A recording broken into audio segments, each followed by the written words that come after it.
সমাজের বিত্তবানরা যেখানে অসহায় মানুষের খোঁজই রাখেন না, সেখানে নওগাঁর ধামইরহাট উপজেলার স্বেচ্ছাসেবী সামাজিক সংগঠন মানব সেবা আয়োজন করেছে ভিক্ষুকদের নিয়ে ব্যতিক্রমী বনভোজন, যা মানবিকতার এক বিরল দৃষ্টান্ত হয়ে উঠেছে।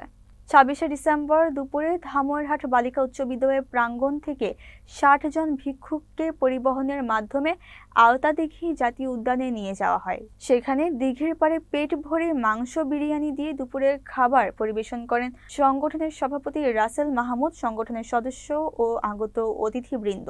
খাবার শেষে আয়োজন করা হয় বিনোদনমূলক নানা খেলা, নারী ভিক্ষুকদের জন্য বালিশ বদল, পুরুষ ভিক্ষুকদের জন্য হাড়ি ভাঙা প্রতিযোগিতা সহ আরো বিভিন্ন খেলায় অংশ নেন তারা। খেলায় বিজয়ীদের হাতে পুরস্কার তুলে দেন ভূমি আপিল বোর্ডের সদস্য অবসরপ্রাপ্ত অতিরিক্ত সচিব আবু হেনা মোস্তফা কামাল। এ সময় উপস্থিত ছিলেন সরকারি এম কলেজের সাবেক ভারপ্রাপ্ত অধ্যক্ষ ফরিদুজ্জামান, বেসরকারি উন্নয়ন সংস্থা ইএসডিওর প্রকল্প ব্যবস্থাপক ফজলুর রহমান, উপজেলা কোঅর্ডিনেটর রওশন জামাল চৌধুরী, ওয়ার্ল্ড ভিশনের প্রতিনিধি ঠাকুর কমল, সাবেক ইউপি সদস্য আনোয়ার হোসেন এবং সংগঠনের সদস্য হাবিবুর রহমান, রাব্বি হোসেন, মাসুম, এহসান, নূর আলম সহ আরো অনেকেই।